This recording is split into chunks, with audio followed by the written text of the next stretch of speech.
Hello guys, இந்த video என்ன பார்க்க போறோம்னா The Hide the New Demon Lord second episode. First episode கீழே லிங்க் கொடுத்துருக்கு, அதை பார்த்து இந்த வீடியோ பாருங்க. வாங்க வீடியோக்குள்ள போகலாம்.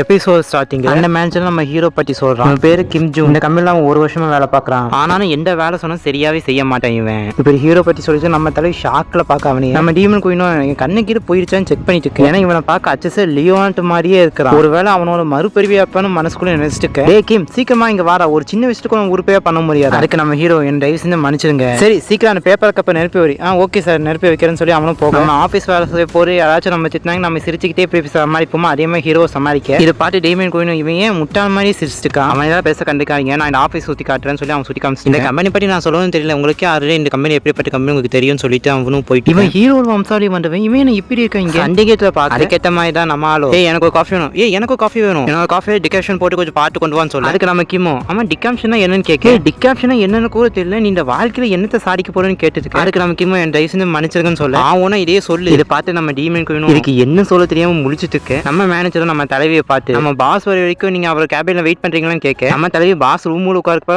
பாஸ் சேர்லயே உட்காரு கெட்டா உட்காந்துக்க. என்னால நம்ப முடியல ஹீரோட வம்சாவளிக்கு இப்படி ஒரு நிலைமையா. சுத்தி இருக்கவங்க எல்லாமே இவனை முட்டாள் மாதிரி பாக்குறாங்க. இல்ல ஏதோ ஒரு தப்பு நடந்திருக்கீங்க. ஒரு லெஜெண்டரி ஹீரோட வம்சாவளி வந்தவன் எப்படி இருக்கணும், அவனை பாக்குறவங்க எல்லாருமே அவனுக்கு மரியாதை மட்டும் கொடுக்கணும். அப்படி இருக்கிறவன் ஒருவேளை நான் ரிவைவான விஷயம் அவங்களுக்கு தெரிஞ்சதா அவனை காப்பாற்றாங்க இப்ப நடந்திருக்காங்களோ இல்ல நான் சுத்தி இருக்க விஷயத்தை இன்னும் கவனமா கேட்கணும். பேக்ரவுண்ட்ல ஒரு டேக் லைன் கொடுக்காங்க. நம்ம டீமன் குயினுக்கு ஹியர் சென்ஸ் ரொம்ப அதிகம். அதாவது எவ்வளவு தூரத்துல இருந்தாலும் சரி அவங்க பேசுறது நம்ம டீமன் குயினால கிளியரா கேட்க முடியும். தூரத்துல நம்ம ஹீரோ என்ன பேசுறேன்னு கேட்டுக்காங்க. நம்ம ஹீரோ கிட்ட பேசுறதுக்காக ஏதோ ஒரு பொண்ணு வந்துக்குது. இது கேட்டு சிரிச்சுக்கிட்டு நம்ம டீமன் குயினும் உனக்கு தான் கேர்ள் ஃப்ரெண்டா வேற இருக்கிறா இப்போ. இதே மாதிரி அந்த முட்டாள் லியோனார்டோ எப்ப பார்த்தா அவனை சுத்தி ஒரு பொண்ணு கூட்டமா இருக்கும். ஆனா அவங்க கிட்ட என்ன சொல்லுவானா எனக்கு ட்ரைனிங் டைம் வச்சு என்ன விடுங்கன்னு சொல்லுவானா. ஏதாவது பத்தாதுக்கு அவனை பேஸ் பண்ணி நாவல்ல ரிலீஸ் பண்ணிருக்காங்க. அதுக்கப்புறம் நாவல் எழுத மாட்டேன்னு சொன்னதுக்கு வருத்தம் வேற மனசுக்குள்ள தளபதின்னு நினைப்பு. அதே ரத்தனா இவனுக்கும் வருது. இவனை சுத்தி பொண்ணுங்க வருது ஒன்னும் ஆச்சரியம்னு நினைக்க. ஆனா அங்க அப்படி நடக்கல. அந்த இடத்துல அந்த பொண்ணு நம்ம ஹீரோ திட்டிட்டு இருக்கு. எந்த வேலை செஞ்சாலும் யார்கிட்ட பேச்சு வாங்காம நீ வேலையை செய்ய மாட்டியாரா. எப்போ எந்த வேலை செஞ்சாலும் சரி ஏதாவது பேச்சு வாங்கிட்டே இருக்கிறேன். ஜுஷின் நான் சொல்ற ஒரு நிமிஷம் கேளு. நீ இப்போ என்ன சொல்ல போற நல்லா தெரியும். என்ன சாரி தான் சொல்ல போற விஷயத்தை கேட்டு கேட்டு என் காரு புடிச்சு போனதான் மிச்சம். நம்ம ரெண்டு பேரும் காலேஜ் படிக்க போற நீ இப்படிதான் இருந்த. அப்ப நான் அதை பெருசா கண்டுக்கல. நீ வேலைக்கு போனா உனக்கு பொறுப்பு வரும், நீ சரியாயிருவேன்னு நான் நினைச்சேன். இப்போ அதே மாதிரி நீ இருக்கிற இன்னும் இப்படி இவங்க ரெண்டு பேரும் பேச கேட்ட டீமன் குயினும் டேய் சத்தியமா என்னால முடியலதான். நம்ம செஷன் இன்னும் பேச நிறுத்தல. இந்த பாரு நம்ம ரெண்டு பேரும் சீக்கிரத்தால டேட்டிங் பண்ணிட்டு இருக்கோம். ஆனாலும் நீ இப்படி எல்லார்கிட்டையும் திட்டு வாங்கிட்டே இருந்தேன்னா நீ தான் என்னோட லவ்னு நான் எப்படி மத்தவங்க கிட்ட தான் சொல்ல முடியும். மத்தவங்க கிட்ட உன்னை பத்தி நான் எப்படி பேச முடியும். இந்த கம்பெனியில் வேலை செய்ய ஜேவியை பாரு அவனுக்கும் உனக்கும் ஒரே வயசு தான். அவனோட திறமை மூலியமா இந்த கம்பெனியோட மேனேஜரா இருக்கான். நான் ஒன்னும் உன்னை அண்ணமா இருக்க சொல்ல உனக்குன்னு ஏதாவது ஸ்கில்லுக்கு இது வளர்த்துக்கலாம். இல்ல நான் ஏதாவது தப்பாக்கிட்டு உங்ககிட்ட சொல்றேன். சுஷின் நீ சொல்ற எனக்கு நல்லாவே புரியுது. ஆனா தயவு செஞ்சு நான் மன்னிச்சது. இதுக்கப்புறம் உன்னை பத்தி எனக்கு கவலையே இல்லை. நீ என்ன வேணா பண்ணிட்டு போ.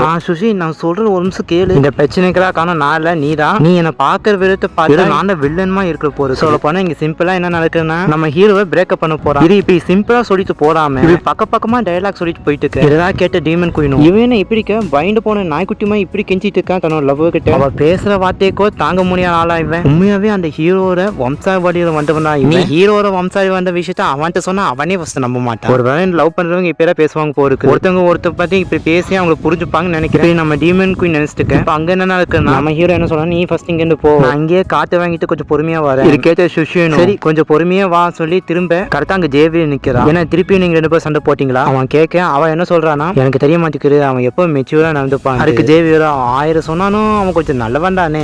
ஜேவியர் நீ பேசுற ஏதோ சரியில்லையே சொல்லி வாய மூடல. அந்த ஜேவியர் அந்த பொண்ணை கட்டி பிடிச்சுக்கிறான். பிடிச்சது மட்டும் இல்லாம சீக்கிரம் அவனை கழட்டி விட்டுரு, அப்போதான் என்னால உனக்கு ஒரு நல்ல வாழ்க்கை கொடுக்க முடியும். இது கேட்டு அவ என்ன சொல்றான், இந்த மாதிரி நேரத்துல அவனை எப்ப நான் தனியா விட்டுட்டு வர முடியும், ஆல்ரெடி அவனுக்கு நிறைய பிரச்சனை இருக்குது, இது அவனுக்கு இன்னும் கஷ்டத்துல கொடுக்கும். அதுக்கு ஜேவியர் என்ன சொல்றான், சுஷின் நீ ரொம்ப நல்ல பொண்ணு அப்படின்னு சொல்லிட்டு ரெண்டு பேர் கிஸ் பண்ற சவுண்ட் மட்டும் கேட்குது. இதெல்லாம் கேட்டு நம்ம டீமன் குயினும் டேய் இப்போ இங்க என்னதான் நடக்குது நம்மள மாதிரியே கேட்க நான் எந்த விஷயத்துக்கு கண் கலங்குனதே இல்லை. நிலைமையை பார்க்கும்போது என் கண்ணு ஆட்டோமேட்டிக்கா தண்ணியே வருதா. டேய் உன்னதான் ஹீரோன்னு சொல்றேன் எனக்கு வெக்க கேட்டா என் கண்ணுல தண்ணி வர வச்சு உன சும்மா விடமாட்டேன் டம்மி பீஸ். நம்ம ஹீரோ இருக்க இடத்துக்கு வந்து டேய் இதானா இன்னைக்கு உனக்கு கடைசி நாள் சொல்லி டீமன் கை மான்ஸ்டர் கை மாதிரி மாறி இப்போ இவன் நீங்க கொன்னுனா இவனை காப்பாத்த யாரும் வரமாட்டாங்க. இப்போ ஒரு சரி வளர கண்டிஷனுக்கு சரி இப்போ நான் மிடிக்க போறேன்னு நினைச்சு எனக்கு கொஞ்சம் கவலையா தான் இருக்கு. சொல்லிட்டு பொறுமையா நடக்க உனக்கும் எனக்கு பர்சனலா எந்த ஒரு வெஞ்சன்ஸும் இல்லதா. ஒன்னு ஒரு 300 செஞ்ச தப்புக்கு தான் நான் இப்போ ரிவெஞ்ச் எடுக்க போறேன். அதாவது தயவு செஞ்சு என் மேல கோவப்படாருன்னு சொல்லிட்டு அட்டாக் பண்ண வரேன். சரி இப்போ என்ன நடக்கும் டென்ஷனோட பார்த்தான். ஆனா அங்கதான் ஒரு ட்விஸ்ட் இருக்குது. நான் ஏன் இன்னும் உயிரோட இருக்கிறேன், நான் ஏன் இன்னும் சாகல அப்படின்னு நம்ம ஹீரோ புலம்பிட்டு இருக்க. இது கேட்டு டீமன் குயினும் ஷாக்ல தரைய கொட்டிட்டு இருக்காங்க. இவனுக்கு என்ன வாழ்றக்கே ஆசை இல்லையா, இவன் இப்படிக்கா டீமன் குயின் புலம்பிட்டு இருக்க. சட்டை கேட்கன்னு சொல்லி நம்ம ஹீரோ திரும்பி பார்க்க, ஓ நீங்க தான் இந்த புதுசா இன்டர்வியூ கொண்டவங்களாச்சு, என்னாச்சும் உங்களுக்கு வயிறுக்கு சரியில்லையா? எனக்கும் இப்பதான் அடிக்கடி வயிறு வலிக்கும், இங்கிட்ட ஒரு மாத்திரை இருக்கிறத போட்ட சரியா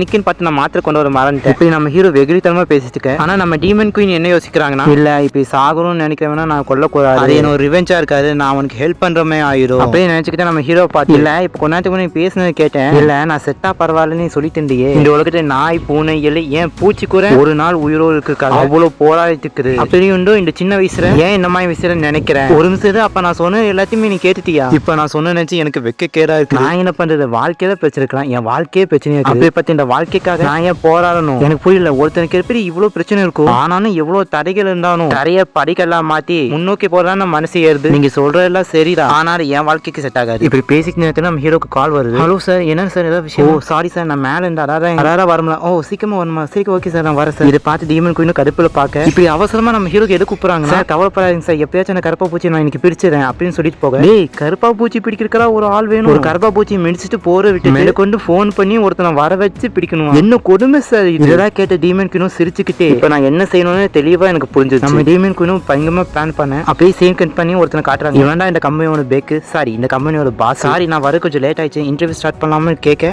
நம்ம தலைவி ஓனோட சேர்ல கால் மேல கால் போட்டு கெட்டா உட்கார. இதை பார்த்து அவனும் ஒருவேளை நம்ம தப்பான கேபின் வந்துட்டோமோன்னு சொல்லி செக் பண்ணி பார்க்க போறோம். ஆமா இது நம்ம கேபினா, ஒரு நிமிஷம் ஆமா யார் நீ, என்னோட கேபின் இருக்கு, நான் தான் இங்க ஒரு பாஸ் அப்படி அவன் சொல்லிட்டு. அதுக்கு நம்ம தலைவி, இதுக்கப்புறம் நான் உன் கம்பெனில வேலை செய்ய போறேன், இது உனக்கு ரொம்ப பெருமையான விஷயம். ஓ புதுசா ஒருத்தர் இன்டர்வியூக்கு வரான்னு சொன்னாங்களா, நீயா? ஆமா நீ சொன்னது சரிதான், நீ சொன்ன அந்த இன்டர்வியூக்காக நான் வந்திருக்கேன். நான் இருக்குமே இருந்த இடம் விட இது கம்ஃபர்டபுளா இல்லைன்னா கூட உன்னோட இந்த கம்பெனிக்காக நான் மண்டல சக்தி கொடுக்க நான் ரெடி தான். நீ வெளிநாட்டுல இருந்து வந்தவளா இருக்கிறா, ஆனா இப்படி செஞ்சதுக்கு நான் மன்னிக்க முடியாதுன்னு சொல்ல போறேன். ஆனா எனக்கு வந்து ரிப்போர்ட்ல ஒரு மென்னு தான் இங்க வரேன்னு கேள்விப்பட்டேன்னு சொல்ல போது, நம்ம தலைவியோட மண்டல சக்தி முடியுமா? அந்த லெட்டருக்கு பேரை தூக்கிட்டு நம்ம தலைவியோட பேரையோ நம்ம தலைவியோட போட்டோவோ வச்சுதான். இது பார்த்து ஆகணும், ஓ நான் தப்பா புரிஞ்சுட்டு போயிருக்கேன், அப்ப இன்னும் நீங்க வேலைக்கு போறேன். ஒரிஜினலா இன்டர்வியூ வரக்கூடிய அந்த பீஸ்க்கு என்னாச்சுன்னு பார்த்தா, அங்க இருக்க செக்யூரிட்டி காசு அவனுக்கு குண்டு கட்டா தூக்கிட்டு போறாங்க. அவனும் புலம்பிட்டே போறான், டேய் நீங்க தான் என்ன இன்டர்வியூக்கு கூப்பிட்டீங்க, நீங்களே சம்மந்தம் இல்லாம ஏன்னா என்ன தூக்கி போடுறீங்க, இதுக்கப்புறம் என்ன ஆனாலும் சரி இந்த கம்பெனி டெஸ்ட கூட நான் எட்டி பார்க்க மாட்டேன், கண்டிப்பா இந்த கம்பெனி நாசமா தான் போகும் அப்படியே சாவ விட்டுட்டே போக. ஆனா உண்மையை சொல்ல நம்ம தலைவி நல்ல விஷயம் தான் செஞ்சிருக்கா, இந்த கம்பெனியில வேலை செஞ்சு உன் திறமையை வேஸ்ட் பண்றதுக்கு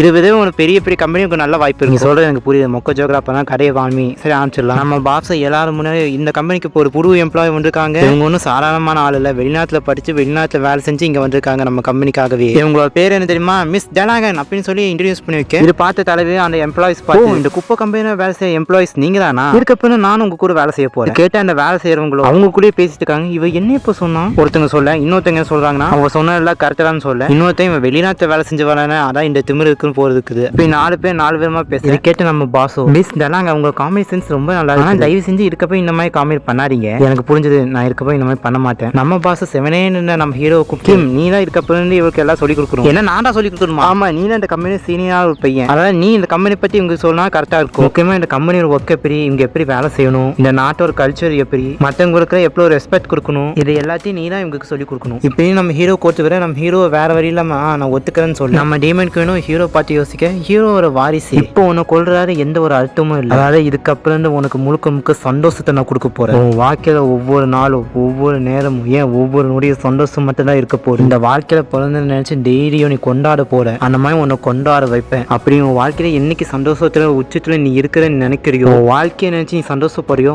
அன்னைக்குதான் ஒன்னு கொள்ளு. ஆடு வளர்க்குறோம் அழகு பார்க்கல, கோழி வாங்குறோம் கோவு இருக்குல்ல, ரெண்டுமே அறுக்குதான். இப்பயும் நம்ம டீமன் குயின் சபட இருக்க, இதெல்லாம் பார்த்த நம்ம ஹீரோ உங்க கூட வேலை செய்யற நினைச்சு நான் சந்தோஷப்படுறேன் சொல்ல, நான் மனசுக்குள்ள ஆல்ரெடி எனக்கு இருக்கிற பிரச்சனை பத்தா, இதெல்லாம் பார்க்க போது எனக்கு இன்னும் கூட கொஞ்சம் பிரச்சனை வர மாதிரி தான் தோணுது.